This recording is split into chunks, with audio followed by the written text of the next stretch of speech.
charities are always very responsive to the immediate need. And what we were finding is that so many of our charities were saying, we're desperate for some funding around food because some of the people that we support are really struggling to access food at a price they can afford. So the programme began by taking that problem and saying, well, what could we do? This is clearly, we can tell from our grant data, this is a problem that's affecting all of Norfolk, in our city, on our coastline, in our rural villages. We can tell that people are struggling to afford to pay for food reliably and regularly.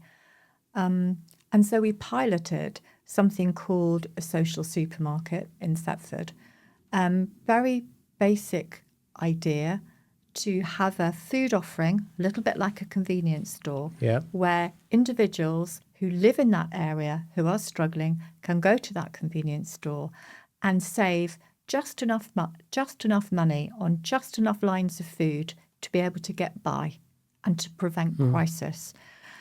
It was so enormously successful in terms of the numbers of people that needed it and were benefiting from it, that we scaled that programme and developed it.